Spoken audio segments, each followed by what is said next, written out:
Don't let me interrupt you, Janny. It's not quite all right. Let me start with some opening comments. Over the past 2 days, Secretary Blinken has been meeting with people from across the department to discuss the work ahead of us over the next 74 days between now and January 20th.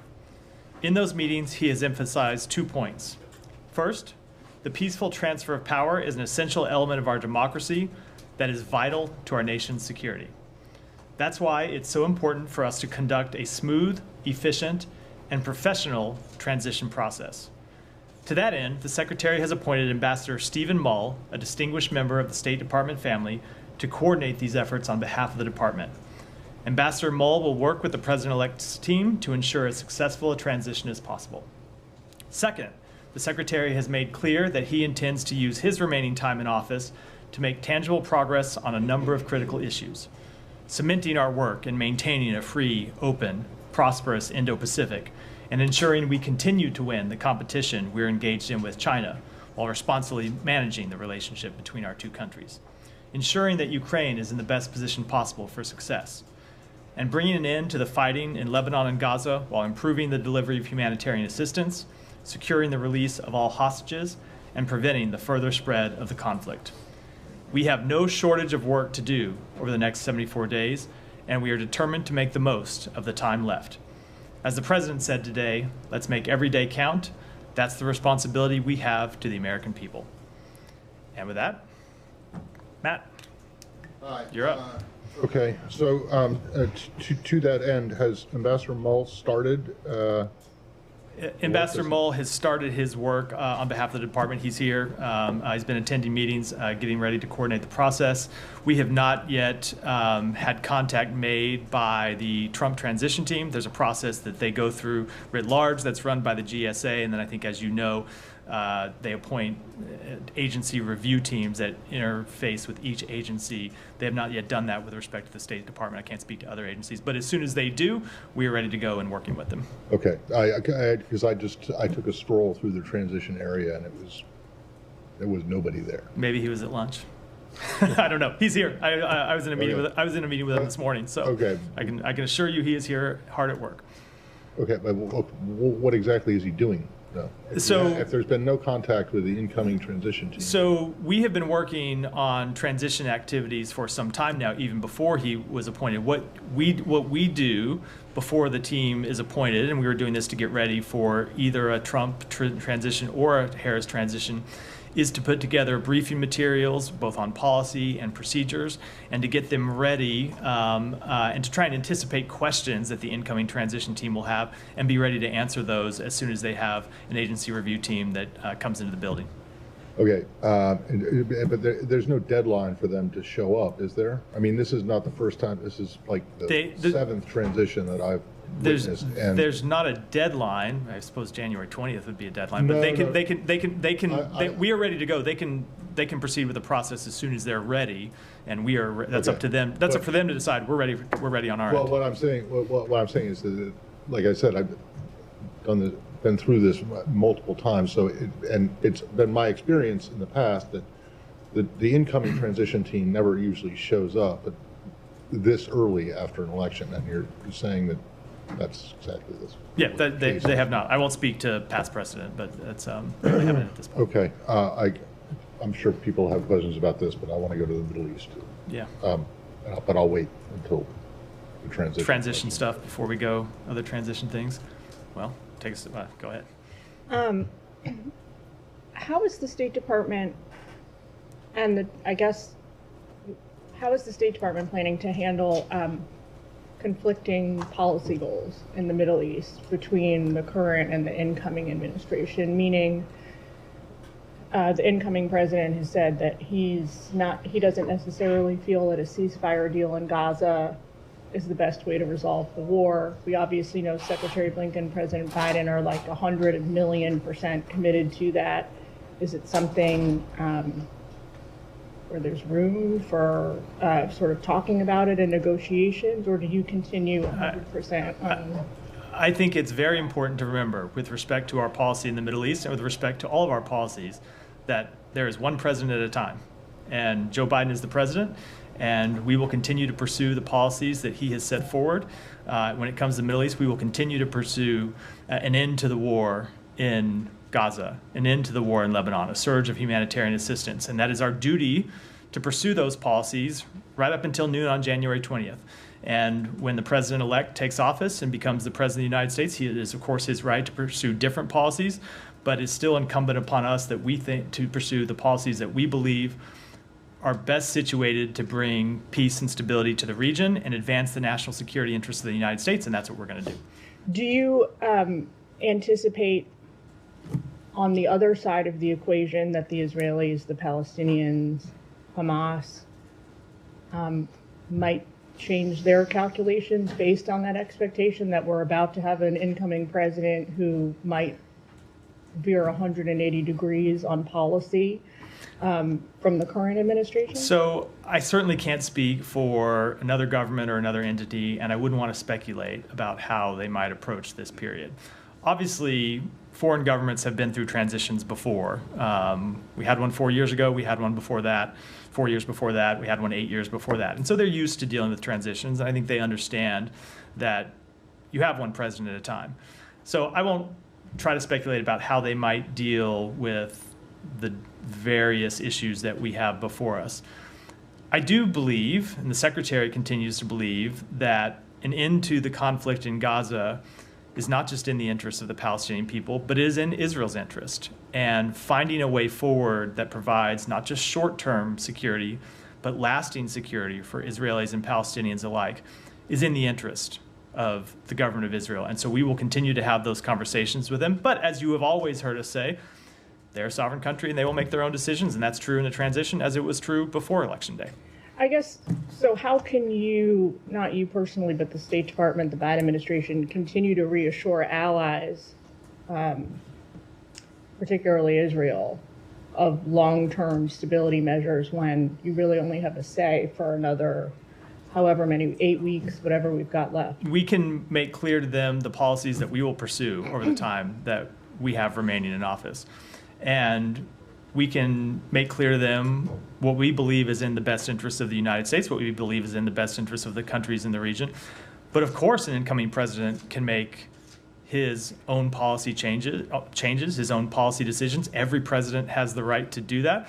And I think foreign governments are well aware of that, as the American people are well aware of that. Yeah, can you give some insight if the Secretary has given any calls or spoken to any of his counterparts around the world as to, either reassure them on the transition or how the U.S. policy is going to change or be impacted? Could you give us some any information you have on calls, he has had a number of calls over the past 24 hours, and without reading out any of those specifically, I will say generally, the message he has had to them has been the same message that you've heard me deliver just in the past 5 or 10 minutes, however long I've been up here. And that's that we are going to pursue the policies that we are advancing when it comes to the Middle East, when it comes to the Indo-Pacific, when it comes to supporting Ukraine, and of course, the many other policies when it comes to trying to advance stability in Haiti and trying to reach a ceasefire in Sudan, many of the other hotspots we're dealing with around the world. And I think they all have heard from us privately what they see publicly, what you saw from the President of the United States today, that we are committed to a peaceful, successful transition. That is a commitment that we take seriously. It's part of our oath it's a part of how we interpret our oath of office. It's part of how we interpret our duty to the American people. When it comes to how you frame the question about making reassurances to allies or partners about the policies of a future administration, that's not something we can do. It's not something we would do. We would never presume to speak for an incoming administration because President-elect was elected by the American public. He has the right to make his own decisions. He will make his own decisions. So we will speak on what we believe are the right policies that we have set, and we'll make clear what we believe is in the long-term interests of the United States. But the incoming president will make his own decisions. And here's the thing. As I said in response to the previous question, the these countries are used to dealing with the United States. They understand that we have elections every 4 years, and they understand that there are changes in policy that flow as a result of those elections. There were significant changes in policy 4 years ago when President Biden took office. And without speaking to what those may be, because it wouldn't be appropriate for me to do that, I couldn't possibly speak for another administration. I think everyone well understands that's how democracies work. Yeah. You don't care to share any of these particular readouts? We may have calls that we read out over the coming days. We may have calls that we read out over the coming hours through our normal process. But I just meant when I speak to this kind of general conversation, I didn't want to say with respect to any particular Specific. foreign minister. Yeah. But are we talking just to have a sense of really working the phones, or is it just Just had a number of calls. I would look for us to be reading out calls over the coming days. Yeah. Thanks. On these calls, can you say who the Secretary is now liaising with in terms of who his counterpart is with Israel, given that there is a new Israeli defense minister? Does he have any communication yet with Israel Katz? And can you give a bit more details on whether he's had a conversation with the Israeli defense minister since he switched roles? He has not yet spoken with the new defense minister since he assumed his current role 2 days ago. As you know, Israel Katz was the foreign minister. Before that, he met with the foreign minister on one of our previous trips to Israel. The secretary has conversations with not a fairly wide range, but an extensive range of Israeli counterparts. Of course, he meets with the prime minister when we're in the region, and he talks at times with the minister for strategic affairs. He talked to the previous defense minister. I'm sure he will talk to the current defense minister in the coming days, but he hasn't in the 2 days since he took the job. Okay, and we're, I think, a little under a week away from this deadline with Secretary Blinken and Secretary Austin's letter to the Israelis. Can you give any updates beyond what you've already said in previous briefings on any things that Israel has ticked off that list ahead of next week? And also, as well, in the letter, could you give an update on the channel that the U.S. is hoping to establish with Israel on civilian harm? Let me take the second question first with respect to the channel.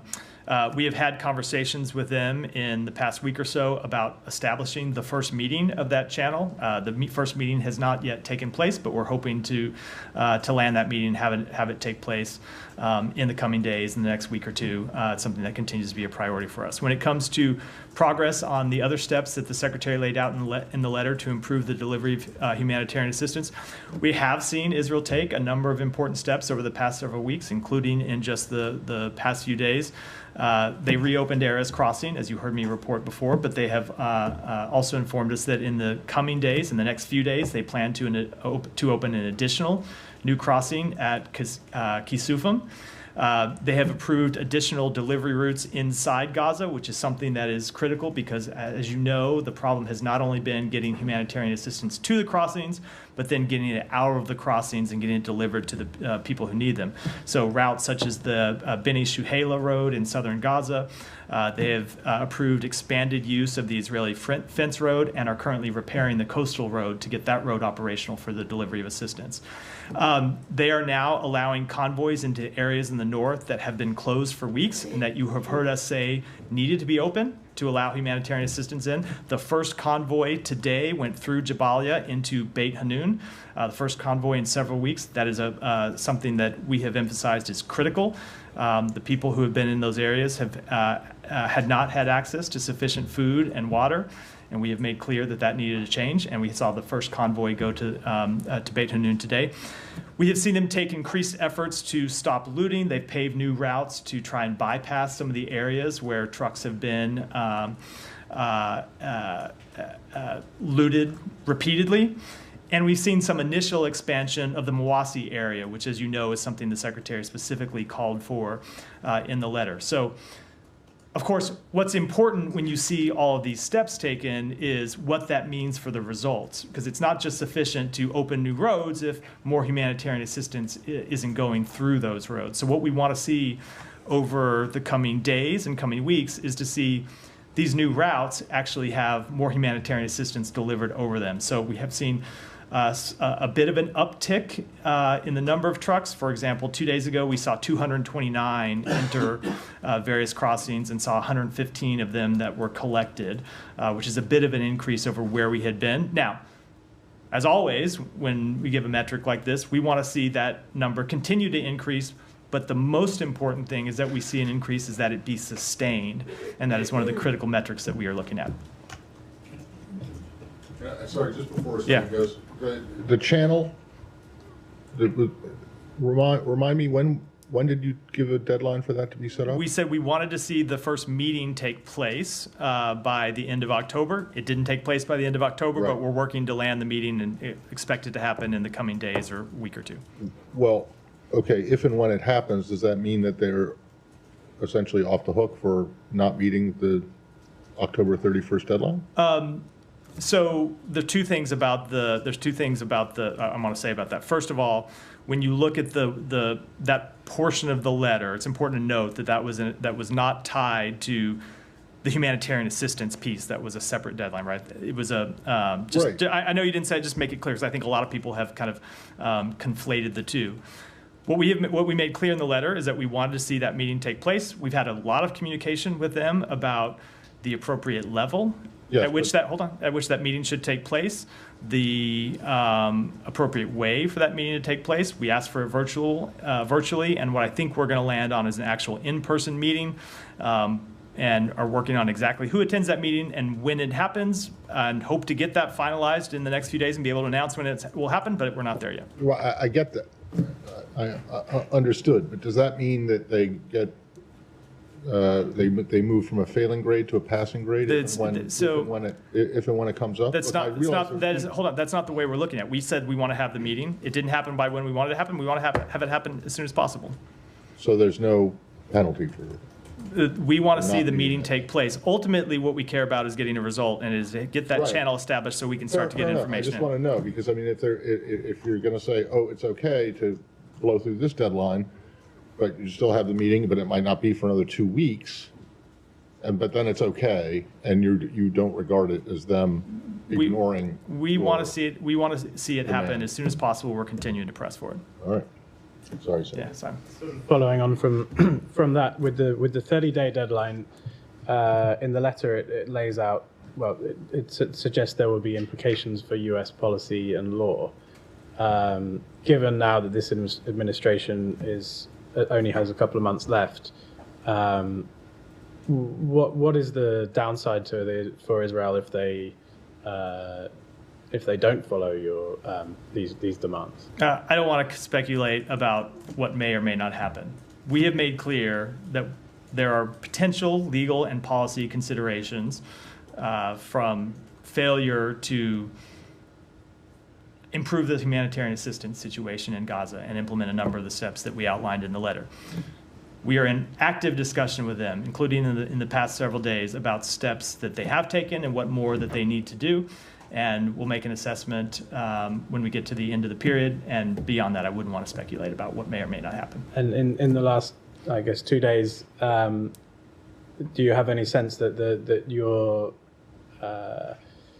your pressure is being taken less seriously as a result of, anything that you do in the next 2 months would be able to be reversed? So we have seen them take I would just note that what we have seen, including over the last few days, in response to the letter that we sent them, and not just the letter, but in response to the repeated engagements we have had with them, both at the secretary's level. As you know, he talked to the then defense minister on Monday. He talked to the minister of strategic affairs on Friday to make clear that we wanted to see further progress beyond what we had already seen. And engagements at other levels, including through our ambassador, Jack Lew, and through our special envoy, Lise Grande. We have continued to press them, and we have seen them, including in the past few days since the election, take additional steps. So I'm not going to try to judge why, I'm not going to try to make a judgment that's connected to the election one way or the other. We're just going to look at the facts. And we're looking at the facts as they develop, and we'll make our assessments based on those facts. And you mentioned the administration is going to do everything it can to get a ceasefire, both in Gaza and Lebanon before the end of the administration. particularly on Gaza, I think there had obviously been months of ceasefire talks. Then around Sinwar's death, there was this effort to restart the talks. That hasn't been successful. What is the state at this moment? Are there talks? Is there any prospect for a ceasefire? Are the sides engaging? We continue to talk to the mediators, to our fellow mediators, and continue to talk about whether there may be appropriate formulations that could advance the ball and get us off the kind of stalemate that we've been in for some time. And it's been publicly reported that one of the proposals that we put forward with the other mediators, Hamas rejected last weekend. So that doesn't mean that we'll stop. We're going to continue to try to push to get a ceasefire and find a way to end the war. But it takes the parties being willing to engage on those efforts. Saeed. Thank you, man.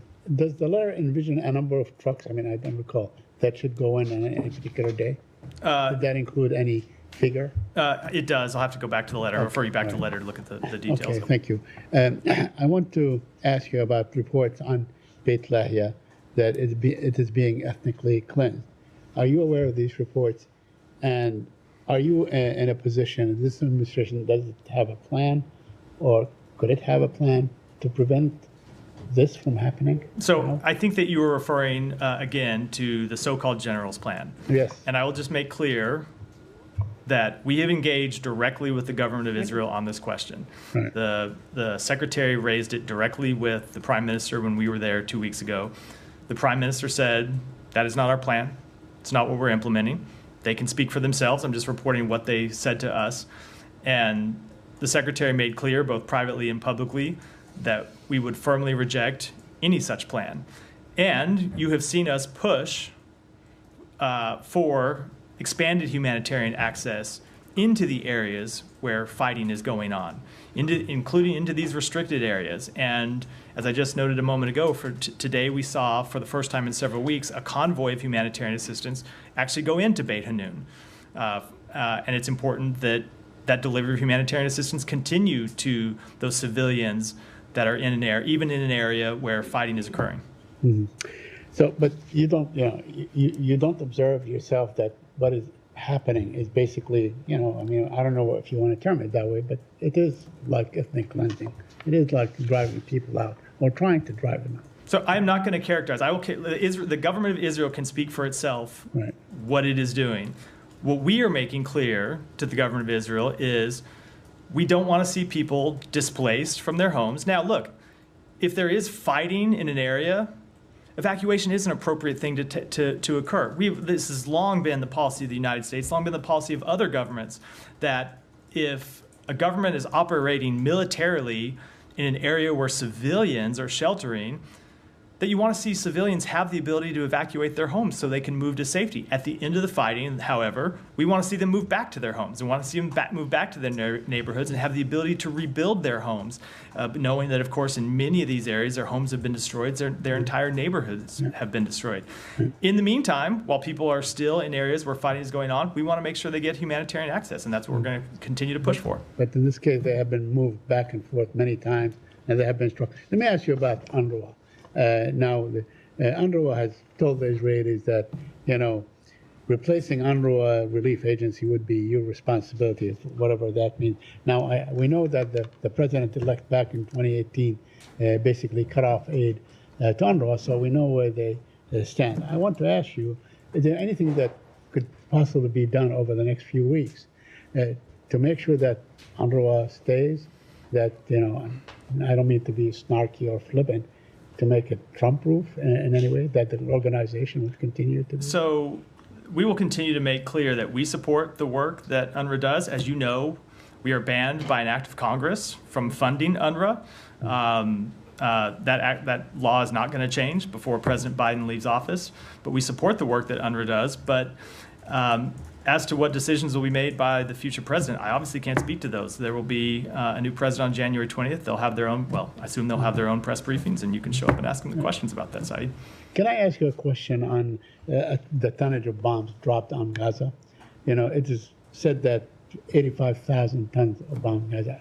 Do you have a figure? Can you confirm that or deny it? I don't have a figure, but I can tell you, obviously, the destruction of Gaza has been widespread, and the civilian harm that has emanated from that destruction has been widespread. We've seen over 40,000 people die, many of them civilians. And Said, it just goes to illustrate again why we are trying to reach an end to this conflict, and not just a temporary end to this conflict, which is always important to emphasize, but an end to this conflict that is durable and won't just lead to further conflict between Israel and Hamas, or Israel and other terrorist groups. We want to see Hamas replaced by a different governing authority in Gaza, and that's what we're trying to achieve. Thank you. Thank you. One of the objectives you highlighted in your opening statement was Ukraine. You said we're going to make sure Ukraine is in the best position for success. Can you give a sense of how you're going to spend next 2 months to ensure just that? Anything differently? You know? So I don't have any new. Sorry, were you still going with the question? For instance, funding.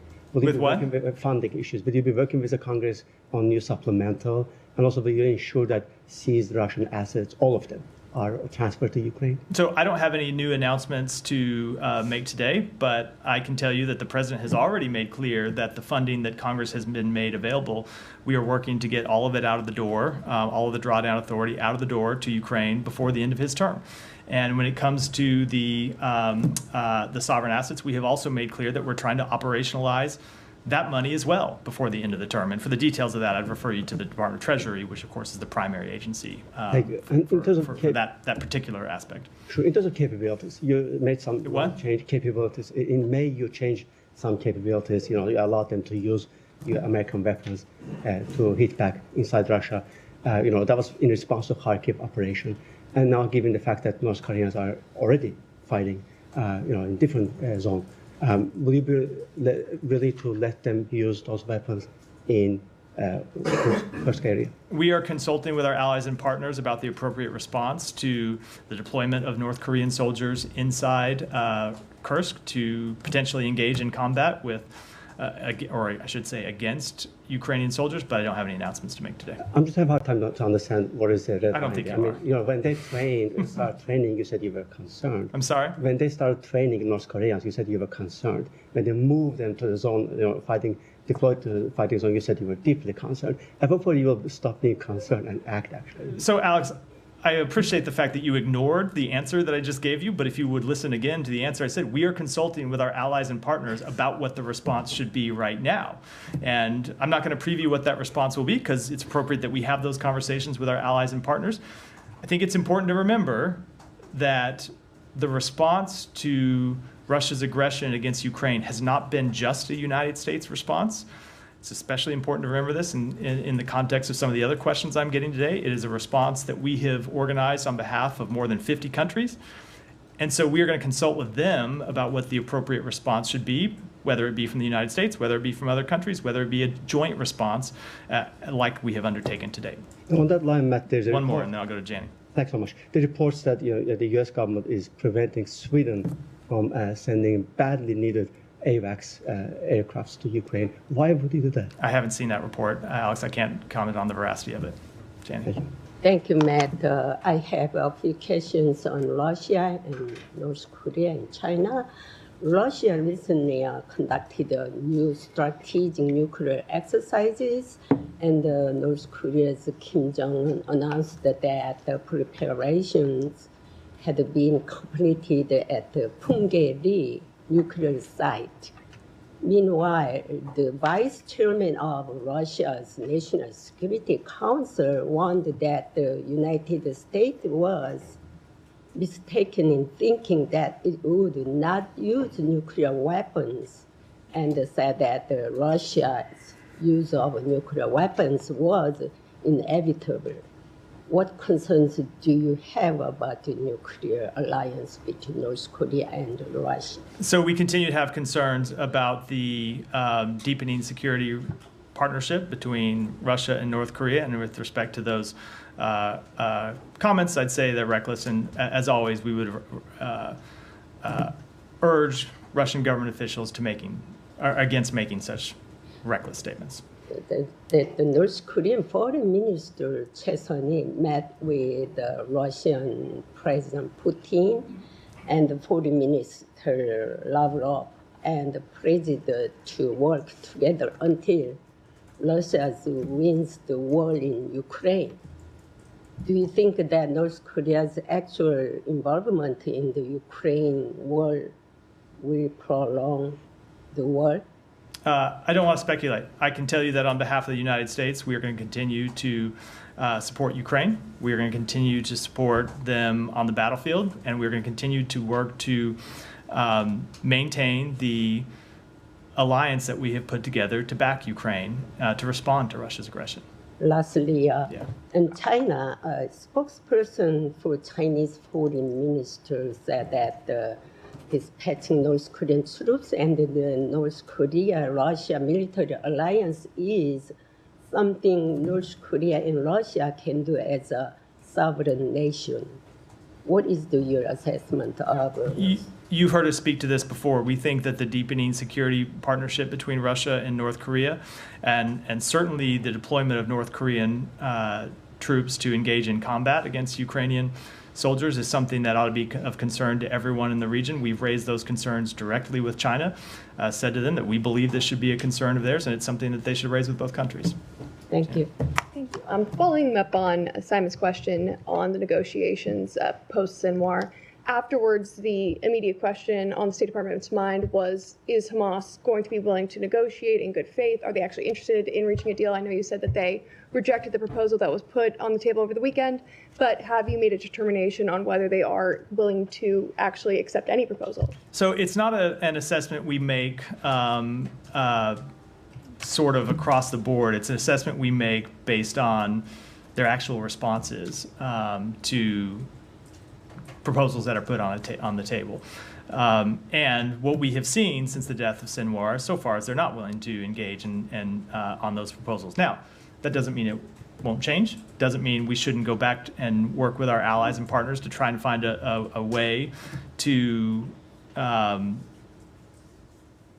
bridge the divides and get a ceasefire that would get all of the hostages home and would set the table for a broader end to the conflict. That, of course, is what we're trying to do. But just when you look at their, just judging on initial actions by the Hamas leadership in the several weeks since Sinwar died, they rejected the first proposal that was put on the table. So when Secretary Blinken went to the Middle East in the wake of Sinwar's killing, he said that there was a clear moment and the effort was to try to seize it. Is it fair to say that that optimism has dwindled? We still believe that there's a moment that we ought to capitalize on and that we ought to seize. And we continue to look to try and see if there are other proposals that can get us to yes, and whether there are different ways to put things forward that would, as I said, bridge the divide and kind of break through this logjam that we've been in. We're not going to give up on this effort because it's too important to the Palestinian civilians who are suffering. It's too important to the hostages that are suffering. It's too important to the long-term peace and stability of the region. So we're going to continue to push forward despite the obstacles. Yeah, Rabia. Turkey, along with 52 countries, submitted a letter to the United Nations urging for and halt to arms transfers to Israel, and there are increasing calls on this issue. Is there any possibility that the Biden administration might consider halting our weapons shipments to Israel if Israel does not meet the demands outlined in the letter? So we made clear in the letter, and I've made clear from the podium, that there are potential policy and legal ramifications that flow from Israel not being in compliance with U.S. law, and we're going to follow the law. Do not want to speculate about where that's going to land. We're going to continue to look at the progress that they have made and make our assessments based on on that progress. Can you elaborate more on what do you mean by following the law? It means that we're going to follow the law. If you look at 620I, which is the thank you for the laugh, Matt. If you look at Follow the law means follow the law. It means we're going to follow the law. And I'm about to elaborate on it. I think if you look at that was the extent of your answer. if you look at 620I, which is the version of the Foreign Assistance Act, it makes clear that countries need to not take any steps to impede the delivery of foreign assistance. That's the exact statute that the letter references, and so we're going to look at their compliance with that statute and make the appropriate judgments under it. Yeah. Thank you. I don't know how many briefings you're going to address before the transition, but just wanted to say we will miss you and Vedant because you guys are true image of the values this country stands for. The way you deal with the foreign journalists, I really appreciate that. That's kind of you. Thank you. I wish I could believe you spoke for all of your colleagues, but no, I will miss all of you as well. But my personal opinion. You know, as they say in Monty Python, I'm not dead yet. So people are celebrating in different parts of the world, like in Pakistan, India, North Korea, Russia. The majority of the Pakistani people believe that Trump will get Imran Khan out of prison. I was talking to a Russian diplomat this morning, and he told me that Russia is getting prepared to negotiate ongoing war with the upcoming Trump administration. Arab Americans also hope that Trump will bring peace in the Middle East. So do you really think that the current foreign policy is one of the issues your administration lost the elections?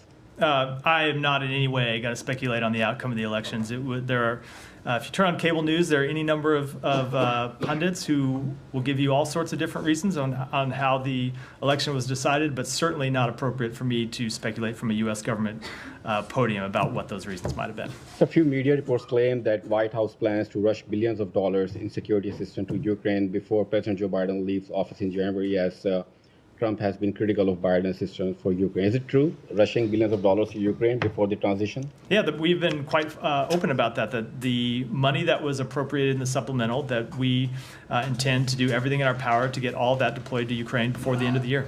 I'm sorry, before the end of the term, excuse me. Yeah, go ahead. I'll come back to you. Go ahead. Thank you, sir. My name is Gregor Meyer, and I think you have inspired my questions. I want to ask about the collapsing German government that we see in the last days. Can you make any remarks about that implications that may have on the U.S. and on U.S. foreign policy? And also let me join the gentleman to thank you for the cooperation with foreign Thank you. That's nice of you. So Germany, of course, is a valued NATO ally and an indispensable partner of the United States. We have full confidence in the strength of Germany's democratic process and will continue to work with Germany on our shared priorities. Go ahead. I'll come to you next. Excuse me, Matt. The Knesset just has passed a final law to expel the families of Palestinians who carry out attacks against Israel, and this law is aiming to imprison children as young as 14.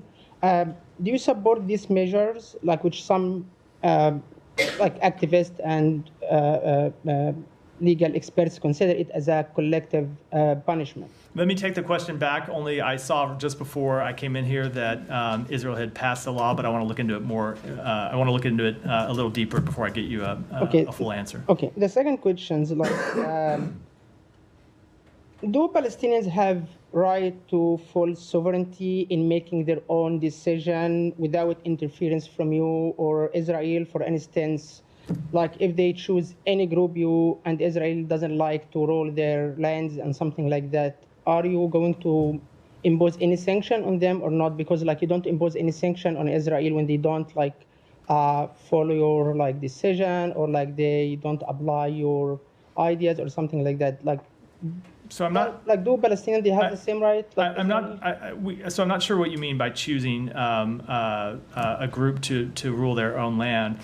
I would say that let me just say we absolutely support the Palestinian people's right to self-determination, to fulfill their legitimate aspirations, and that's why it has been the policy of the United States, and it's one that we have actively pursued to try to establish an independent Palestinian state. And we continue to believe that is in the best interest of the Palestinian people and also in the interests of the government of Israel. And that is what we are pursuing. True. For concrete example, Palestinians in 2006, they chose Hamas to rule Gaza in this time. So it means. And we see how that has worked out for everyone in the region, quite terribly. Yeah.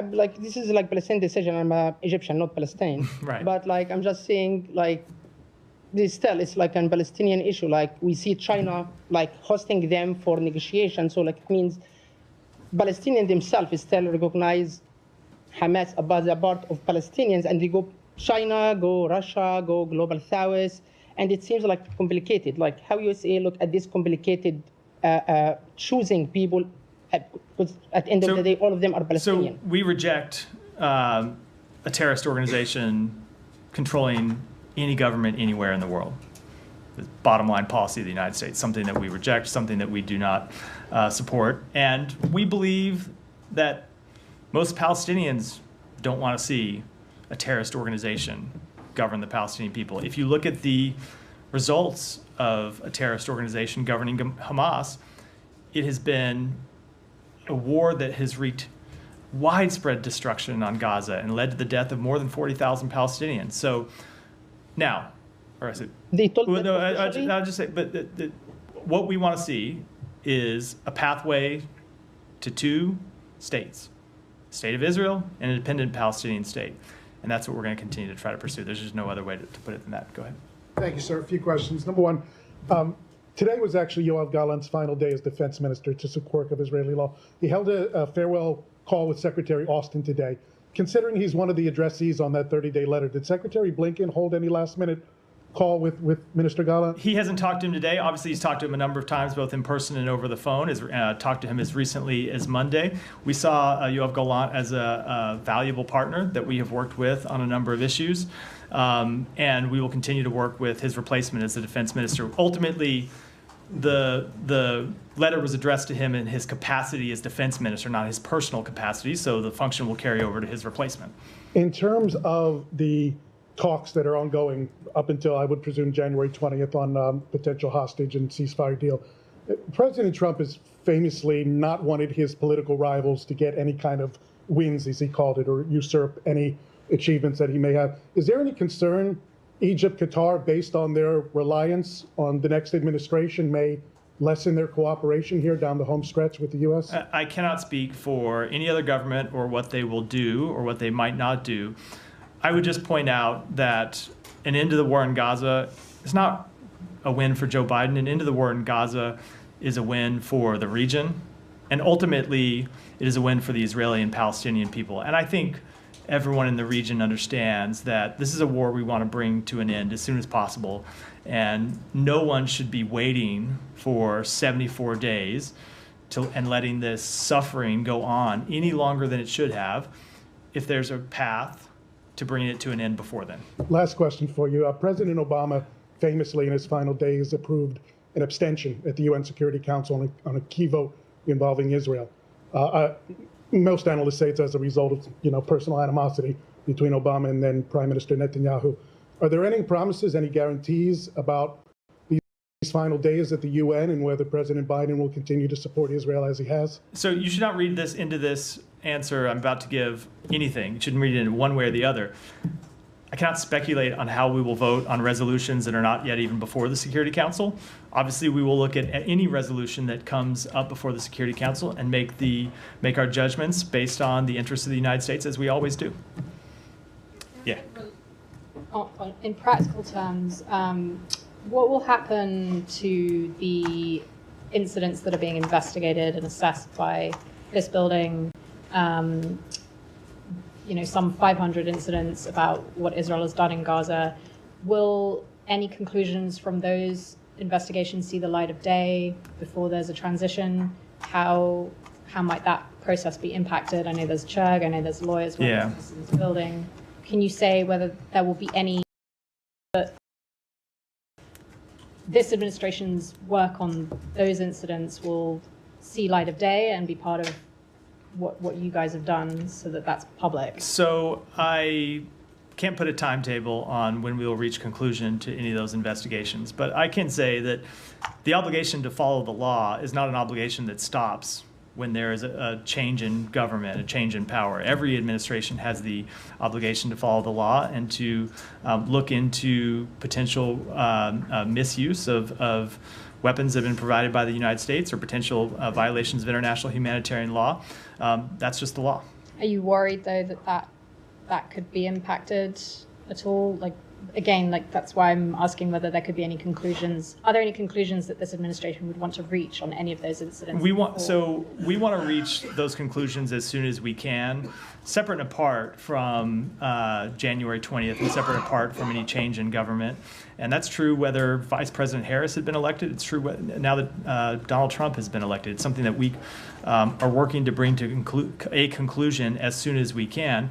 But any work that is midstream in a change of government, if it's work that's required under the law, that's work that's supposed to continue. Just come back to your comment. Next. You mentioned on that you're going to try to deploy all the appropriated aid for Ukraine before the end of the administration. Is there anything beyond this sort of deploying what's already been appropriated by Congress that this administration can do to, as you said, put Ukraine in the strongest possible position? Nothing that I'm ready to announce today, but we will continue to consult with our allies and partners. We have a number of upcoming multilateral meetings where we will be talking about the issue of Ukraine with the coalition of countries that we have put together, and we'll be talking about work that we can do, and we'll be talking about work that they can do to continue to ensure Ukraine's success. And if the president-elect has spoken about solving the conflict in the first 24 hours in office, obviously that I'm interested in whether in the last 2 months of the administration,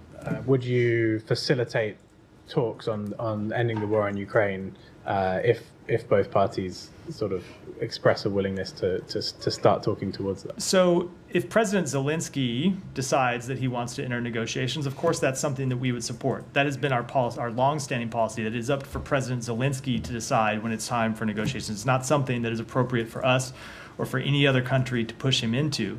And we would support him in any process to try and ensure a just and lasting peace. But that is ultimately his decision, not ours.